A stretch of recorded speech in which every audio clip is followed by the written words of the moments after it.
ਉਹ 61 ਲੱਖ ਹੈ 66 ਲੱਖ ਹੈ ਜਿੰਨਾ ਵੀ ਹੈ 5 ਲੱਖ ਤੁਸੀਂ ਦੇ ਦਿੱਤਾ ਬਕਾਇਆ ਕਿਉਂ ਨਹੀਂ ਜੇ ਦਿੰਦੇ ਕਿੰਨੇ ਸਾਲ ਹੋ ਗਏ ਨੇ ਵਿਚਾਰਾ ਮਰ ਜਾਏਗਾ ਕਰਜ਼ੇ ਨਾਲ ਵਿਚਾਰਾ ਮਰ ਜਾਏਗਾ ਜਿਹੜੇ ਉਹਦੇ ਕਿਸ਼ਤਾਂ ਵਾਲੇ ਉਹਨੂੰ ਖਾ ਜਾਣਗੇ ਤੇ ਤੁਹਾਡੇ ਸਿਰੇ ਹੀ ਚੜਨਾ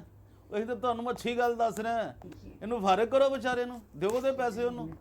ਤੁਹਾਨੂੰ ਕਿੰਨਿਆਂ ਲੋਕਾਂ ਨੇ ਹੁਣ ਤੱਕ ਕਿਹਾ ਹੈ ਪਰ ਜਿਹੜਾ ਇਮਰਾਨ ਹੈ ਨਾ ਇਮਰਾਨ ਬਰਕਤ ਦਰ ਫਿੱਡੇ ਮੰਮੀ ਤੇਰਾ ਲਾਨਤੀ बेचारे दे पैसे थे बकाया पैसे तेरी जो जिम्मेदारी है क्यों नहीं उसके पैसे देते तुम हैं लो जनाब झूठा शटाम बनाकर हवेली बंद करवा दी जिस वजह से मेरा 6 से 7 लाख का नुकसान हुआ ये इकबाल साहब कह रहे हैं 6 अदद गार्डर यह भी इन्हें चोरी कराया जे शौकत भजल ने ते बीनश ने एक कदर टोका मशीन तफैल टोका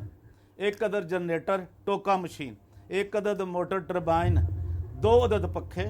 एक अदद पानी वाला ड्रम 80 फुट पानी वाला पाइप दौर फिर वाह भाई वाह शौकत शाह।